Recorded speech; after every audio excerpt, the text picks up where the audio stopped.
അസ്സലാമു അലൈക്കും വറഹ്മത്തുള്ളാഹി. പ്രിയപ്പെട്ട കൂട്ടുകാരെ, നാം എല്ലാവരും ഈ ഭൂമി വിട്ട് മറ്റൊരു ലോകത്തിലേക്ക് പോകേണ്ടവരാണ്.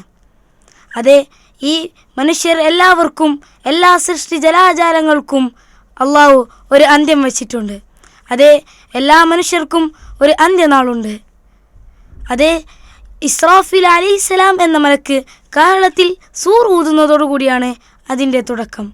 ആദ്യം സൂർ ഊതുന്നതോടുകൂടി ഈ ഭൂമിയിലുള്ള എല്ലാ സൃഷ്ടി ജലാജാലങ്ങളും മരണപ്പെടും. രണ്ടാം തവണ ഊതുന്നതോടുകൂടി മരിച്ചുപോയ എല്ലാ ആദം നബി വരെയുള്ള എല്ലാ മനുഷ്യരും എഴുന്നേൽപ്പിക്കപ്പെടും. ബഅസ് എന്നാണ് ഖുർആൻ ഇതിനെ വിശേഷിപ്പിക്കുന്നത്. അന്നേ ദിവസം അള്ളാഹുവും അവൻ്റെ മലക്കും ഈ ഭൂമിയിലേക്കെത്തും. അന്നേ ദിവസത്തും എല്ലാ അധികാരങ്ങളും അള്ളാഹുവിന് മാത്രമായിരിക്കും. അള്ളാഹു സുബ്ഹാനഹു തആല വിശുദ്ധ ഖുർആനിലൂടെ പറയുന്നു, യൗമ ലാ തംലികു നഫ്സുൻ ലിനഫ്സിൻ ഷൈഅ വൽ അംറു യൗമഇദിൻ ലില്ലാഹ്. അതെ, ഒരാൾക്കും മറ്റൊരാൾക്ക് വേണ്ടി യാതൊന്നും ചെയ്തു കൊടുക്കാനാകാത്ത ഒരു ദിവസത്തും അന്നേ ദിവസത്തെ എല്ലാ അധികാരങ്ങളും അള്ളാഹുവിന് മാത്രമായിരിക്കും.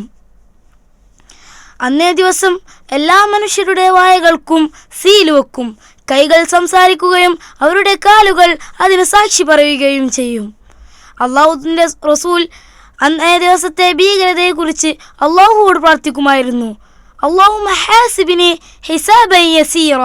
അള്ളാഹുവെ, നീ എൻ്റെ വിചാരണ എളുപ്പമാക്കി തരണമേ. അന്നേ ദിവസം നരകത്തിൻ്റെ മുകളിലായി സിറാത്ത് പാലം സ്ഥാപിക്കപ്പെടും. അന്നേ ദിവസം സത്യവിശ്വാസികളല്ലാത്ത എല്ലാവരും ആ സിറാത്ത് പാലത്തിൽ നിന്ന് താഴേക്ക് വീഴും. അവർ വീഴുന്നത് അടിയിലുള്ള ആ നരകത്തിലായിരിക്കും. എന്നാൽ സത്യവിശ്വാസികൾ എല്ലാവരും അത് കടന്ന് സ്വർഗത്തിലേക്ക് പ്രവേശിക്കും.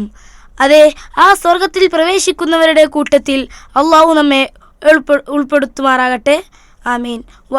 അസ്സലാമു അലൈക്കും വറഹ്മത്തുള്ളാഹി വബറകാതുഹു.